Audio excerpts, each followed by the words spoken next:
On Second Shot, we tackle 2 new headlines every week to find out what kind of wisdom the world is dishing out today. And we want you to be a part of that. When you see a headline you want to take a second shot at, or if you're looking for advice, or just want to tell us what you think of the show, email us at secondshotcast@gmail.com. If you like what you hear, rate us on iTunes. This helps us move up in the ratings so more people will see us. And if you want to hear more, subscribe to the show so that the new episodes will get straight to you every single Friday. We love you. Thanks for listening and enjoy. There's a lot of news in the world today. News that might surprise you, startle you, upset, or maybe impress. News that's not always for the faint of heart. That's why the man who failed his way to success, Heath Oakes, is stepping up. Tackling today's headlines with ignorance on fire in a way only a millennial mogul can. Take off your sport coat, grab a beer, and enjoy the conversation. This is Second Shot with your host, Heath Oakes. I have decided wholeheartedly when I want to commit a crime, I'm going to wear blue jeans, a sweater, and a hat because nobody can recognize me. You are unrecognizable. You came in here, I don't think I've ever seen you with a hat on. I don't think I've seen you dressed down either, but the hat completely threw me off. I don't you look wear like a 12-year-old. I've known Robert. We got Robert here, guys. Hey, welcome to the What's show. up? We got Robert Halburn. We got Matt in the studio. Yes, hello. Y'all have heard Robert several times on the deal. Robert, you've known me my whole life. How many times have you seen me wear a hat? I don't even know. Yeah. I can tell you, I saw you walk through the parking lot. downstairs I thought you didn't were know a that was me. college kid or something and just... And you've known me my whole life. Yeah. And you didn't even know that was me. That's what's funny. So if I commit a crime, it will be Now, in an outfit like this. Let's talk. You've had this hat on, and it's from 1984. Yep. Were you even born in 1984? Nope. Okay. It says Reagan and Bush on it. So for all you young listeners, you'll have to Google who Reagan and Bush is maybe, but you know, it's a good looking hat. It's the Reagan Bush. Is that like presidential vintage? team. Is that That's a vintage, from the time period? Yeah. It's the That's vintage cool. hat. I just thought it was And it cool. looks brand new. Yeah, So it is brand new. It's I just got it for cute. Christmas. Yeah, he got it for Christmas. I did. I like the hat. I don't know why you're hating on my hat. I'm not hating on your hat. I think you look great in it. Thank It you. makes I think how was your mean, Christmas? Mine was it good? great. How Yeah. about yours? It was pretty good. We went out to the country. I have family out in Springtown, out west of Fort Worth. Yeah.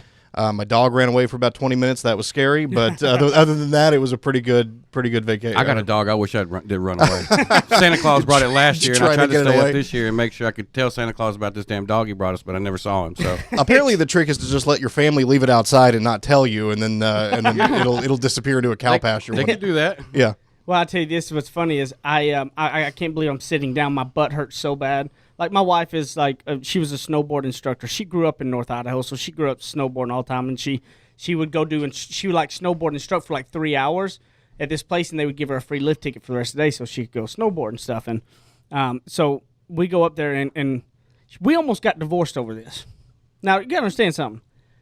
I've snowboarded 3 times in my life. Mm-hmm. Okay, so my butt is already black and blue by the first time we go down something. Well, then I finally start getting some turns down. She said, this is in quotes, she accidentally took the wrong turn and we went down a black diamond. Oh, no. I'm green only, buddy. My fat green butt only. was rolled up in 5 foot of snow, couldn't get out of it. Couldn't get out of the snow. I'm laid up against trees. By the next thing you know, I got the snowboard off, thrown it, and I am cussing. How do you get down? You have no choice at that point just to get down the mountain, right? Like, Yeah, you have no choice. Down, Matt, Matt, you get to where I almost got divorced over this. I've been skiing one time, and it was cool. I want to go back. I was telling Heath when they were up there because he was talking about going snowboarding that I've been kind of having the itch to go back and go skiing. I think it's funny you say that because he's like, oh, you should snowboard, and I'm like, nah, I'm gonna stick with the skiing if I go back. But well, kind of the definitely interesting. Yeah, kind of the opposite of no black for me. Kind of the opposite of divorce we got on the new headline. This headline from this past week is headline: Engaged. Check out the ring as Jordan Spieth seemingly pops the question to his high school sweetheart. Yeah, that's nice. Jordan Spieth finally popped the question to his high school sweetheart. Been with her for a long time. Got her obviously a very nice, beautiful ring. And if you don't know who Jordan Spieth is, you're under a rock. And he is one of the most famous professional golfers. He's from here in Dallas, and seemingly so far, Jordan Spieth has this good guy image. Right, seems like a pretty good dude as far as we can tell. Everything anybody says, he is nothing but a good guy. I guess you never know these days, but I'm gonna bet that he's all right. So far, so good. Yeah. And Spieth been with this girl since high school. Hope it doesn't mess up his golf game. Sometimes my baseball coaches tell me all the time, you don't need a girlfriend right now. It's gonna. Well, she's been with him since high school. He'll probably be okay. So they've been, it's not Wait like till they have a Brighton running around. That may that will mess up his change golf things game. in a heartbeat. Or an Ava. So one of the things about this, I thought this was a perfect topic coming into New Year's, just to kind of talk about marriage in general. I'm only a year and a half or so into mine. You're what, 10 or so? 10 years, September 5th this year. So and I'm a new dad. You're not a new dad. You've been a dad for a while. I've had some very surprising things. What's surprising to me is that if I am a father that just like maybe washes my daughter's bottles and changes her diaper and watches her like a parent should, I get all the time, man, you're such a good dad. My wife is like over there trying to get her off of biting her breast because she's got to feed her all the time, pumping everywhere she goes, and working full time doing all this. And nobody's always like, "You're such a good mom." They expect that from her, right? But from us as a dad, that's not. And whenever I do stuff as far as a husband, that I will post something on Facebook or something of acknowledging how awesome my wife is. Some people are like, "Oh, I like how you do that." You know what? This has got to change, guys. The New Year's, this shouldn't be. It should be the same way. Like, it should be the cool thing to be the awesome dad that actually does stuff with your kid. And it should be the cool thing to actually love your wife and appreciate and be grateful, like, and not be, like, it not cool. Like, it should be cool to be 100% faithful and awesome to your wife. Don't you agree? I agree 100%. I mean, the funny thing about, like, a marriage for me, being married 10 years, I was actually in a serious /marriage relationship before, and it was totally different. Once you get to with the right person that you gel well with, it's pretty fun. Now, I will tell you, after 10 years, don't you got to make decisions though to make it work too? Absolutely, you got to work. It's a full-time job. I mean, and the great thing, for me in a funny way is my wife is really, she's always pushed me to be better as a person, be better as a husband, be better as a dad. Sometimes I'm hard on myself a lot, because I don't know that I'm as good a dad or as good of a husband as I need to be. But the bottom line is I'm always trying to get better. I don't know if it's out of fear. Yeah, but you're always with your kids and everything all the time, too. That's what I'm saying. That's why it's good. You're always with your kids. You're always involved with your kids. Your kids become first in your life as well. You're on that same level that I hope that I can be on as well, that you're further down the road. But why is that not cool? Why is it cool? It's a culture thing. It's a culture. Yeah. It's just, you look up and, and I say it all the time, and I like to do what I like to do sometimes too. Absolutely, I do too. But my wife should too. My wife should have her own most stuff of my buddies that are like, "Oh man, it's miserable as hell," blah blah blah, and then I'm like, "Hey, when's the last time you did something with your wife?" I don't know. Yeah. When's the last time you got off your dead ass and washed some dishes? You know, that's the kind of stuff that you look at and go, "Hey, if you want to have a happy marriage, put some effort into it." I get a lot of comments. I open my wife's door every time we get in the car. I have for 12 years. Yeah. People go, "Oh, you still do that?" Yeah. Absolutely, I do it. That's just a gesture of my appreciation for all the great things she does. I do think it's a cultural thing, too, in that guys are, like, so little is expected of guys. I mean, guys throughout, like, commercials and television and movies, like, guys are made out to be buffoons, and they're not responsible. They're always the ones that are... Because the majority of the time, they're not. No, that's true. I mean, it comes from a true place. We're all not. We have to work at it. I think everybody believes that's what a guy is. It's just like this bumbling idiot who can't get things together and is not taking care of their kids or is doing whatever. And I guess it is surprising when someone breaks out of that mold. And that's what I want everybody to kind of go into this New Year's. And if you're a guy listening to this, look, I fully believe that the cool thing is being the dad and being the husband. I think the cool thing is being faithful to your spouse. I think the cool thing is being whooped by your wife. That should be what you should strive for, because I fully believe that what you put in something, you get out of it. And for sure. The reason why I don't ever bitch, because if I want to go race go-karts or I want to go do whatever, my wife doesn't gripe at me. You know why? Because I do for my wife. Right. I give her breaks. She deserves it as much as I do. Right. She trusts you'll be there when you're not doing that stuff. Yeah, and this isn't this whole equality speech. This is more so that a call to dads to step up and be the men they need to be. You'll be a man, be tough. No, a man should be a husband and a father. Sure, for sure. My daughter's not going to question who her daddy is. I've been there every step of the way. And that's what I've always I like about you. Everything you and Amy do either revolves around your kids or you and Amy. For sure. And here's the other thing that you and Amy do is y'all don't just do it all kids. There are many times you and her do your trips to Dallas by you and her coming to the hotel, and that's important. I always tell and Amy and I both agree. You know, when you really get down to it, at the end of the day, when your kids are grown, they're going to go find their person. Mm-hmm. So a lot of times you see moms or dads that put their kids. Jenny and I did the same thing. So far, we first, put so our far kid, first, our spouse first. Right. Your number one's got to be your spouse. And because if they're not, when your kids are gone, what do you have? What do you have left? That's why so many people get divorced after 30 years. Down the stretch of 10 years, I can tell you, you really got to get focused on what really matters and really make sure, because it gets tough sometimes. I mean, it's not always just sunshine and rainbows. You have to make an effort. You have to make a decision. Like it is. Like people think, oh, it's love that is easy. No, it's not. No, you still have to. I have to make a decision on a daily basis to remind myself. Do something for your wife. Make sure your wife knows she's. Right. You know, those just don't come out of just naturally. You have to make that decision. I want to make a call to action on the first of the year. I want the new thing for men to be cool, to be a husband and to be a father. I think that should be the new norm, don't you? Absolutely, and I'll tell I always say this too. I can always get better at it. So I always let everybody know that. Well, I'm not perfect by any means. Well, we're going to come on back here on the second segment. We're going to talk a little bit about some burnt bagels. This should be pretty funny. I like burnt bagels.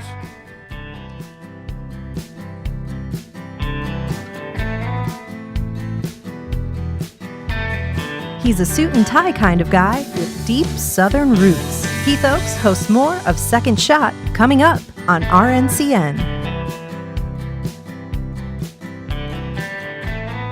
Hear ye. Great news for all of you guys. Colonial Life is hiring some salespeople from all over the country. No matter where you are in the United States of America, if you're looking for a sales career, if you want to just learn more about what Colonial Life does, send an email to mbeltran@coloniallife.com. mbeltran@coloniallife.com. We'll get you set up with the right people you need to talk to and see if you're going to win that job. If you're in the Metroplex area, great. If you're in St. Louis, great. We're going to have office there for you. mbeltran@coloniallife.com and change your career today.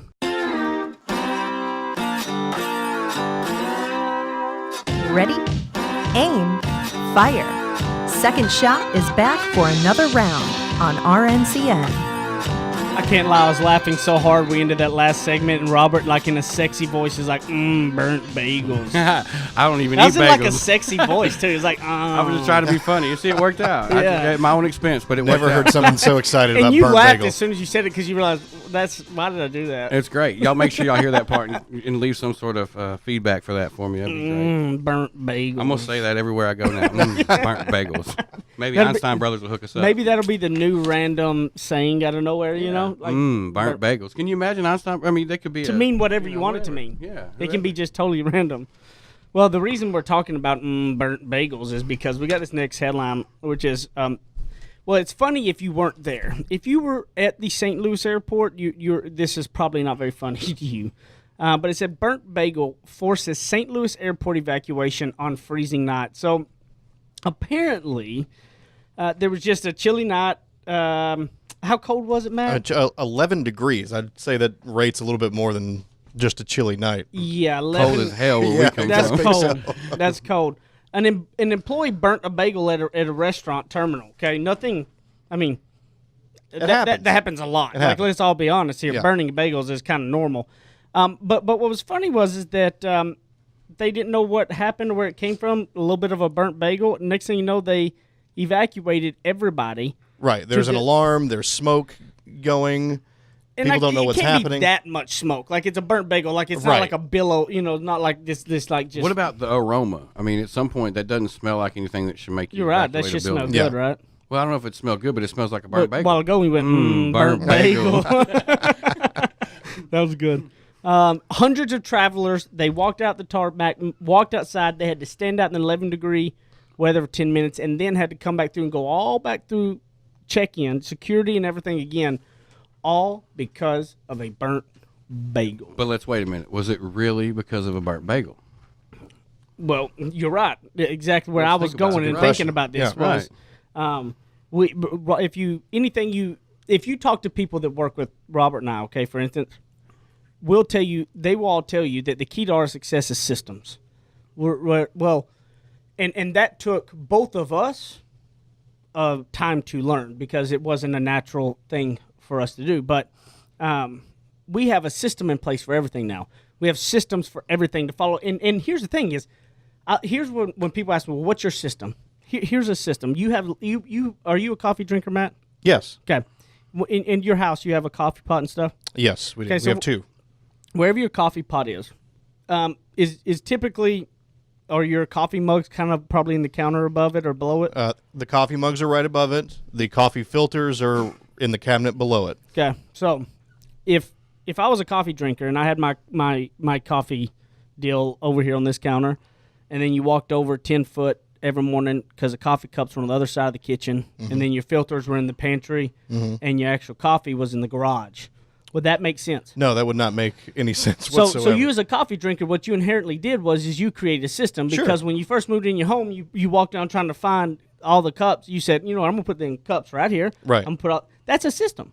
You created a system to make your coffee experience more efficient. Now, the truth is my wife has bought too many coffee cups, and so they're all over the house, but the ones I use But we're right there. are where Yeah. I want them to be. That's a system, and that's where I get doing people. It seems like to me, Right. these people in St. Louis didn't have no system to go. Maybe one person could have just ran around and realized it was a burnt bagel, but they have obviously zero systems in place. What is your thought on systems? Well, I mean, I live and die by a system. I mean, and the thing is like when I look at it, it goes all the way through the whole. If you look at a system from from the beginning to the end, is all the way down to the report and the troubleshooting of your system and everything else. So you got this bagel that's burning, or you got something. Even if you don't know what it is, what's your checklist? What do you go through every single time something like that happens to make sure before you pull the big alarm and everybody scatters? I mean, it's just like. That's what they did. They pulled the big alarm and everybody's out. Right, and it's like, hey, if we would have gone through at least a little bit of a checklist, just go, okay, what's the root of the issue quickly,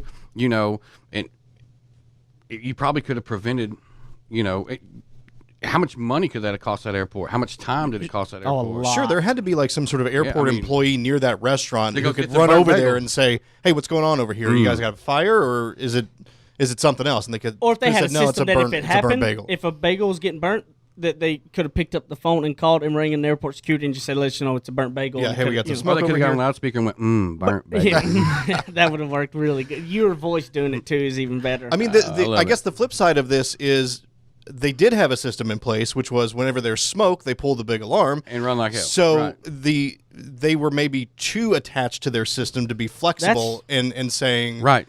like, okay, our system says you see a smoke alarm, you evacuate the airport. You're right. That probably is Sure. it. So this is a good time to take a look at Reevaluate your your system and a little bit. reevaluate Right. it and see how it can be more efficient because You still want the big alarm if you need it, but could we have prevented getting to the big alarm in an efficient manner to... So how can we relate the systems talk and things about systems to anybody listening that maybe they're an employee somewhere, or maybe it's in their own home, maybe it's just a household thing? Like, are there any other types of things that you think of when it comes to systems? What is a system to you? I mean, to me, it's an efficient way to get to an end result. Yeah. And that's going to get the or should I say to the end of the road to get the results that you want. Without having to like think about it, right? Right. Like it's like Right. you don't want to go, To go turn on a light switch, that's a system. You walk over, you hit the switch. As Yeah. stupid as it sounds. Now, if you walk over and you mess with the switch and you don't ever flick it because you didn't think to flick it would be the right way. or for instance, not having your light switch by your door, so when you walk in, it's there. If you had it on the other side of the room, that wouldn't make any sense, right? Exactly. So that's a system, right? Everything It's you do smart. is systematically. If you really stop and think about it on a daily basis, everything you do is pretty systematic to. But don't you think there are those key fundamental parts? Like, so in our sales process, we have the fundamental parts that you do weekly, right? Right. Consistency is what we believe is key. You can be sloppy at all, but if you're consistent with it. So I think in a personal life, talking about some New Year's resolution stuff, there's a lot of times that people and everybody listening here will go, I got too much going on. I am too busy. Maybe I'm going to start this deal. Maybe I'm going to do any of that. You need to sit down and create yourself a calendar and a system for your personal life, like you got a boss telling you what to do. If you do that, and like, look, here's the thing. I believe the important part is you've got to do it long enough to create the habit. Don't go out there and decide to fill up your calendar with, where you're somebody who always wings everything. You have no personal system in place for you or your family, but yet you all of a sudden want to try to implement 10 of them, right? Right. You drive everybody crazy. It'll fail miserably. Come up with those couple key fundamentals. If you were to try to talk about maybe a couple key foundational points for if they were starting a weekly deal, what would some things be that you recommend? I mean, just once you sit down and figure it out, or what you're going to do and what you want to do and how you want to do it, a lot of people, we talk about it all the time. Be consistent and continue to do it. Don't commit to doing it for 2 or 3 weeks, because after about the third week of any system you try to put in place, it's going to be very painful. It's going to feel you're going to start questioning it, because there's going to be that downtime to really get through it.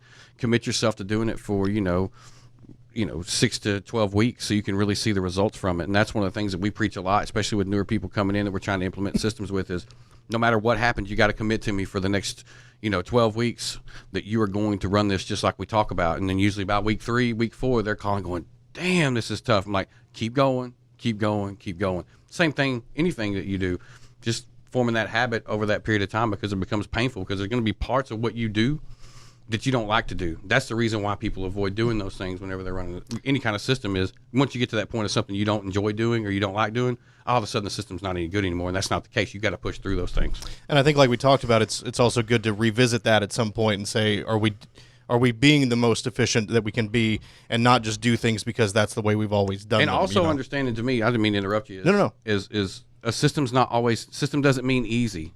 Yeah. System doesn't mean easy. It just gives you a roadmap to follow. Yeah, a roadmap to follow, and you got to be consistent with it and execute. And here's a good thing. We're going to come back on this third segment, because we're going to talk about some New Year stuff and with systems, because I wanted to roll these two in together. Is that I think I got a couple ideas that I want to throw out to you guys and give you some sample, basically cornerstone things that I believe can really improve your weeks of systems of things like that. And we're going to bring that up on the third segment when we get done. We got a listener email as well, so we'll be back on the third segment of Second Shot.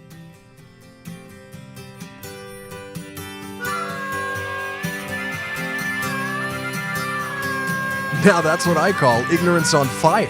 More of Second Shot with Keith Oakes still to come.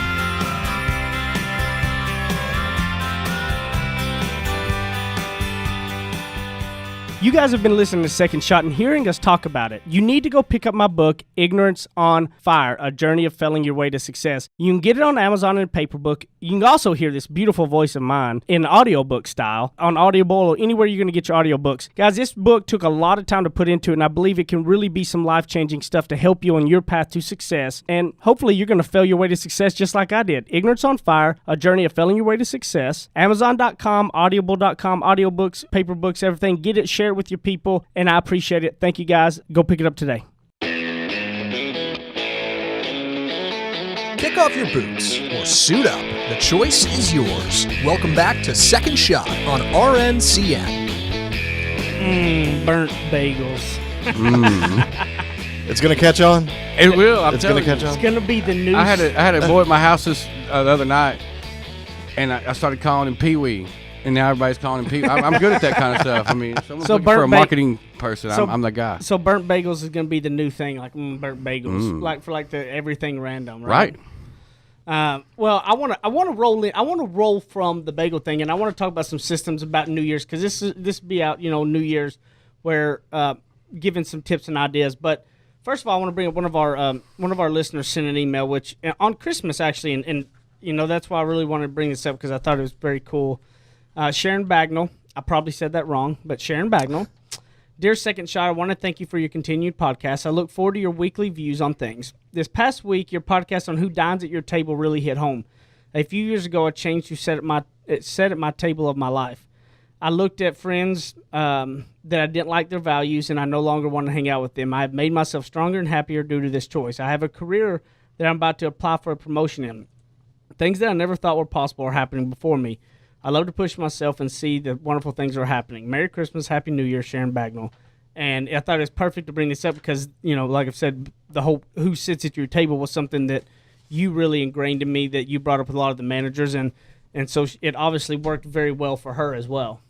It's huge when you stop and look at it. And I could talk about that for hours, but it's neat to see people talk about it, because I always talk, when you talk about people sitting at your table, you know, and you can attest to, anybody can, it may be a family member that's at your table that can't be at your table anymore. And sometimes it may be someone that hurts you that can't be at your table anymore. But growing as a person and progressing, whether it's personally or business-wise, it's kind of part huge. of looking at that system and Right. taking a look at it. Sometimes it's taking a look at who's at your table. Right. Or what you're bringing to the table with Yeah, you. yeah. You know, Yeah. it could be hindering you too. But at the end of the day, you know, I always, you know, systematically all the way down to that, if someone's sitting at your table that is Poison. Yeah, is poison, or that doesn't see things the way you see them, you know, from even talking to systems, to talk about implementing a system of any sort, sometimes they got to go away, you know. Mm-hmm.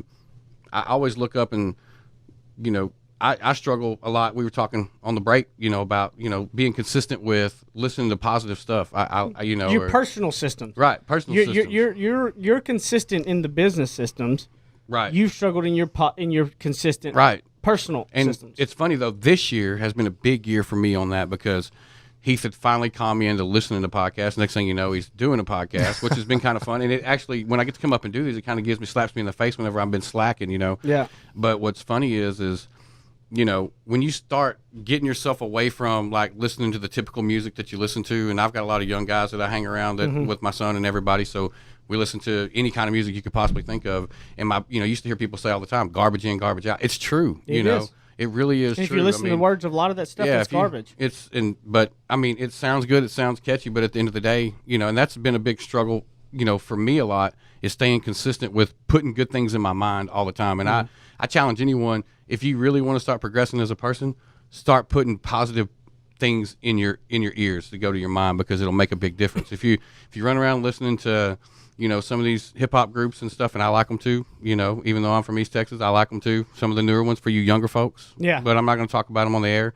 If you sit around and listen to that all day, you're going to want to be like that all day. And, you know, it's funny because it's great music. It's good to listen to. They're talented people, but it doesn't inspire you to get up and move and do things, not just work-wise, personal-wise, everything, you know? So it's pretty cool. I told y'all kind of the last time I want to give you some ideas of some personal systems, right? Because we talk about the systems and some of the things implement, and why it's really hit me more this year is because I've always been good about it, but when you have a baby, that throws systems way off, okay? And it threw my systems way off this year, okay? Because everything went to haywire. But let me give you a couple of examples of what a personal system can look like. For me, I'll sit there and always complain, oh, I need to exercise. I just don't want to. That's just all there is to it. Now, if I schedule the time in and did it, what you have to do, I want to encourage you, instead of these New Year's resolutions of all these things that nobody ever does, have a New Year's resolutions to implement one or two systems that can help you personally grow and develop your relationship with your wife, maybe. Sure. Or personally develop, or with your husband, or personally develop, just growing in professional environments. So let me give you a couple things. One thing that part of my system has been in the past, obviously I have failed greatly lately with Brighton, but we're finally getting her into a routine. Headspace. So there's a thing called Headspace. You can download this app, okay? I know it sounds kind of weird, but like I really got into the meditation thing in the Headspace. You are weird, dude. I found that, and it's just one of those, here's what it is. The word meditation has a lot of weird things, but honestly, all it is sitting in peace and quiet with your own thoughts and reflecting. And you'll be amazed that when you stop your mind from running and you're just reflecting, how much peace it kind of starts you with. So, I started, when I really got into that, I got my routine up a little bit earlier in the day, and the first thing I do after I get up is go sit down, and I do the Headspace app. You can get this Headspace app, download it, and it kind of walks you through it because I knew nothing about it, and I started finding it very, very peaceful. Next was 10 to 15 minutes of reading some sort of book. Then I get up, go throughout my day, and that was basically my personal system, and then I always had podcasts I listened to in the car versus radio. That was like my personal development system, okay? Right. Now, I've added things over the years. So the Grateful and Goals, right, that my wife and I do before we leave every morning, we do the Grateful and Goals. That's a part of our personal system, My wife's system is a little different. It is when she gets off work, it's an hour of a workout, right? Like that's her thing, okay? Those are things, see, all these people that you think, oh, they get so much done, it's because they have a system. Like I set my days up to know that I got these things I can get accomplished. Could I do more if I wanted to? I can make excuses about working out. I could fit that in somewhere. I just don't want to do it. That's just the truth of the matter, okay? For sure. But I know but that's the thing of my personal system. Right. And mind you, Heath's system is good. That he's progressed to that. So don't try to do all that tomorrow. But the one thing that my advice would be, talking about the first subject that we talked about with being a great husband or being a great dad, commit yourself to every single morning or every single evening or 2 or 3 times a week, from a parental perspective or a wife or husband perspective, to just do a little something extra that your spouse does that they don't have to do. Make it a conscious effort. Right. I try to help, like Ava takes a lunch every day to school, right? So I try to at least as many times a week as I can make her lunch so Amy doesn't have to. Yeah. Or in the morning times, if I don't have to be anywhere early, it's kind of weird. They probably don't even know what, most of the people where we go to school, they're like, what the hell are these people doing? Because there's mom and dad in the car. How weird is it? I go with my wife. We drop the kids off, go get her a cup of coffee, go home, and have a little time to ourselves to kind of talk for a little bit, and then we get up and move. Something consistent like that will be huge for you, And don't you that's what you need to do between now and New Year's is evaluate what's the weakest part of your life, whether it's in your personal, maybe it is your personal development growth, right? Because maybe your marriage is stronger. So maybe you got to pick it up here. Implement one or two things that you can block out. Nothing big. Wake up 15 minutes earlier. Read for 15 minutes a day. That is one of the most, if you're talking about personal development stuff, if you just literally start waking up 15 minutes earlier and just say, I'm going to set a timer 15 minutes and read. That's it. Yeah. Right. Nothing massive. If you do that for 30 days, your life will change. Well, it's amazing how the little things can add up. I started doing this myself when I would get home from work and I just want to come home and I want to relax. I don't want to do anything. And I would sit down and we'd have dinner or whatever, and then we'd spend the rest of the night doing whatever. But I found myself saying, okay, what can I do? I don't want to clean the entire house every night when I get home or whatever, but what can I do to make the house better or make our lives a little bit better before I sit down for the evening? And you're thinking about, this is perfect. This is creating a system. Like, do I go, I can go do a load of laundry. That takes me 2 minutes. I can throw a load of laundry in, and then I can go sit down and I can feel relaxed. Or I can. And how much will your wife appreciate that? Oh, she appreciated it tons because she just knows you care. Right, exactly. Or I can put it, there's these papers have been sitting out on the table for a week. We've been meaning to file them away or whatever. Put them away, throw them away, clean up one little area, just something, like do something before you sit down and get your mind in that, okay, I'm done for the day mode. Because I get there, I get there. I think we all probably get there where we're like, I don't want to do anything else today. I'm done for the day. Leave me alone. Like, don't give me another chore to do. But if you can just knock a couple of those things out before you get there, that's. But see, what's interesting, huge. Matt, is this is what a perfect example of creating a system, tailoring it to yourself is. I know me, that by the end of the day, that's why my system of things really start in the morning. Mm-hmm. So it varies person. It's not yours is right for you. Yeah. Okay. But like mine is always my stuff's in the morning because I know by the time the evening comes, like I get to that point where I don't do it. So it doesn't matter. You need to take a look at it and go. If your marriage is in trouble, look. Start maybe every 2 weeks have a date night you and your wife somehow. Figure that out. If you got to work a couple extra hours to hire a babysitter one night a week, your butt needs to be doing it to get some time with. Look, it ain't even going out dinner. Maybe somebody watching the kids. Why don't you pull up start a little fire in the backyard and sit around with your wife and just listen to her? We do it all the time. Okay, we do too. We love it. These things are important, and to start being the men that our wives and being the wives that your men are expecting, vice versa. Start just actually paying an effort. So, looking at your personal life, your business life, whatever it is, your marriage or any of that, a system is simple. Do one or two things differently, daily and or weekly. Commit to those one or two things. And like I said, it is simple as getting up and meditating for 15 minutes or reading a book 15 minutes or switch saying, this year, I'm not listening to the radio. I'm only listening to positive, inspirational podcasts. Or once every 2 weeks, I'm going to make sure that I carve a night out where I just sit down with my wife or my husband and go out just kind of in the backyard, whatever, dinner, whatever, to listen and care. Right. And can I say, when you start looking at what you want to do, you've got to be honest with yourself. And, in any type don't have to make massive shifts. The biggest thing that I've seen for me that's really, progressed me, to where I'm at today compared to where I was at even 7, 8, 10 years ago was put other people before yourself, Yep. it makes doing those things a lot easier. If you don't, it's a lot tougher. And by any means, I am not a saint. So when my wife listens to this, she's going to be, you better step it up, you know. But at the end of the day, you know.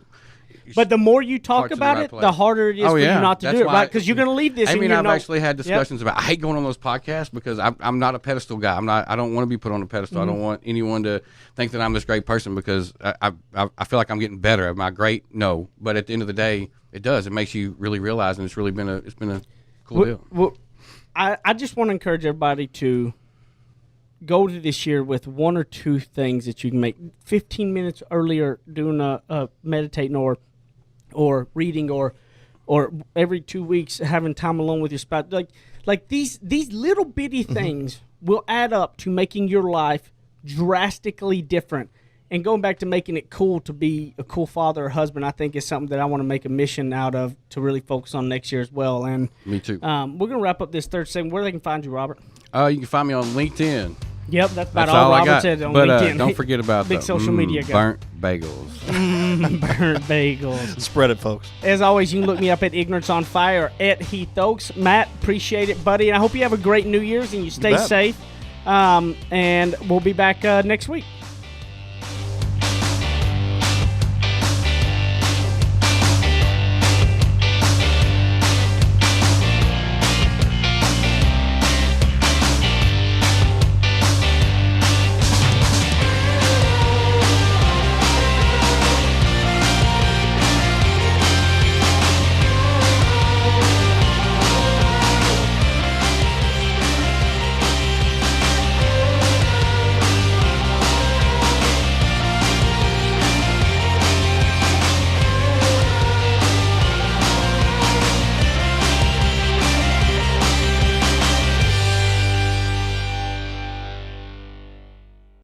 You're listening to RNCN, the digital destination for premium talk radio.